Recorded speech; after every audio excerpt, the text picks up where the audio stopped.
Rated T for teen. Hey everyone, it's the best in the world, CM Punk, back to shake up WWE 2K26. This year, the show never stops. You're running the greatest spectacle on earth with the biggest roster we've ever had. Over 400 superstars and legends from every era. Stack the tables, break the rules, burn it all down. And yeah, my very own showcase, telling my story the way it should have been told. Because when the show never stops, anything is possible. Available March 13th, pre-order now. Sunday morning, with us like every Sunday, Lynn Shaw.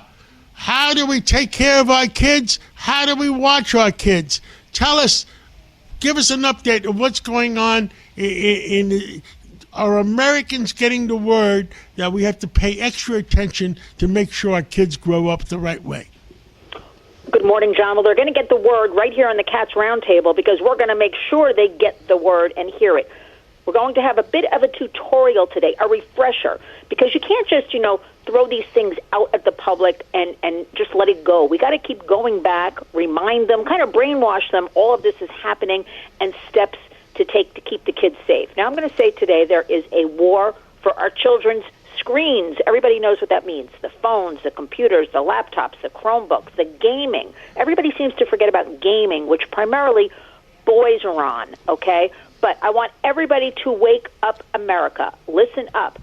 No, first of all, no legislation. Let's be honest here. No legislation can replace parental involvement in your child's screen life. It's going to become something like you get up, you brush your teeth, you eat, you go to school, you go to work, you go to bed. You got to check your kids' screen time and their devices and talk to them. I don't care if it's 5, 10 minutes a day. It's got to become part of the daily routine. We're sounding an alarm. Let me give you some stats. So human trafficking, I just got a new report in. This is a global report, but over $530 billion was made, from human trafficking last year. Now, I'm going to connect it, John, so hold on for a second. Say that number again. Over $530 billion, was made from human trafficking. Now, that's what we know about. So remember, if that's what we know about, the numbers are always higher. That's worldwide. But this is the important thing also.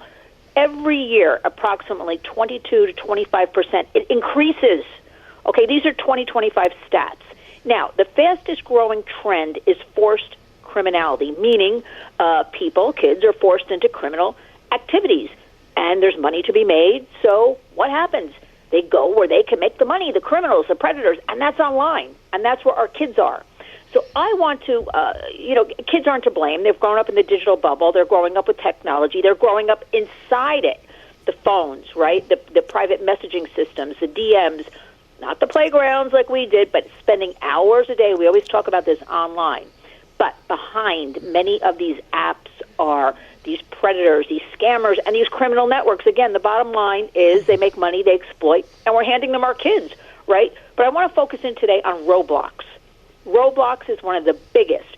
Roblox is an online gaming platform where kids can create games, they can learn coding, they can share games, with other strangers on there, and those strangers can share back.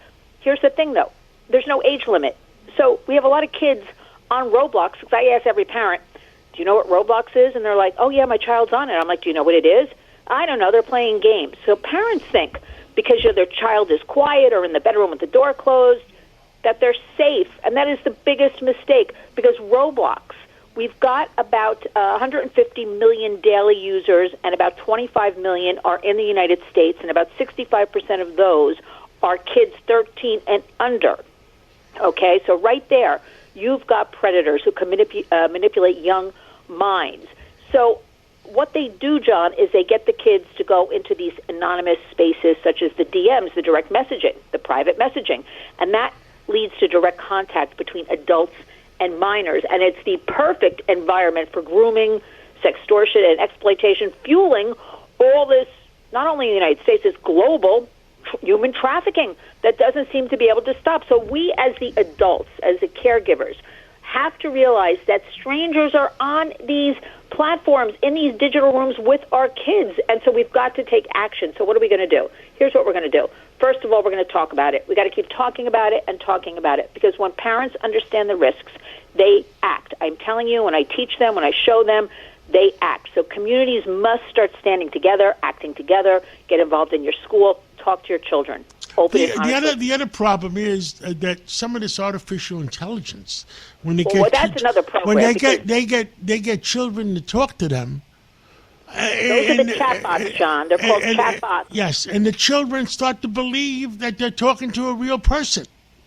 That is so devastating. We really need to do a full hour on that. I kid you not, because kids are isolated enough being on these devices 6 to 9 hours a day. Now they're creating a digital friend. Remember, it's a machine.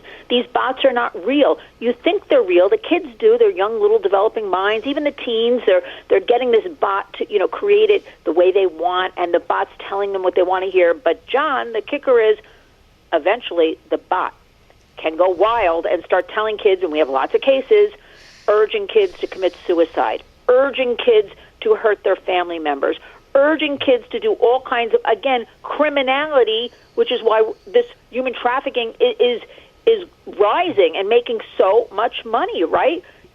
So we have to talk to our kids. Again, I'm going to repeat, legislation is great. We work on it nonstop.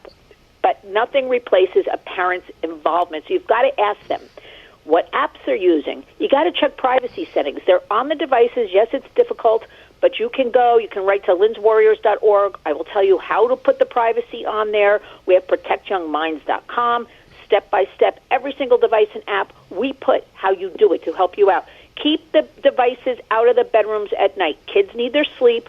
They don't need to be up scrolling all night, swiping, looking, and that's where dangerous things happen. They're talking to strangers. They do things, believe it or not, we have studies, in the bedroom at night. They ordinarily wouldn't do, egged on by strangers. So we're not going to have any of that. And make sure your children know. This is very important. If they do something, no matter what it is online, we got to swallow it, John. We got to say, you come to us. We don't care if you've shared a nude image. We don't care if it's sexual dialogue. Don't let a predator win. Because here's the bottom line. If the child and the family just ignored that person who's trying to sextort, cyberbully, ignored them and blocked them, John, the person would go away because they're on to the next person to exploit. So we've got to keep reminding everybody about all of these things and taking action, because when parents know the truth, our kids are all safer. Thank you so much for coming on this Sunday morning, and let's catch up again real soon. And thank you for keeping our kids, attempting to keep our kids safer. Thank you so much. Thank you, John. We'll talk again soon.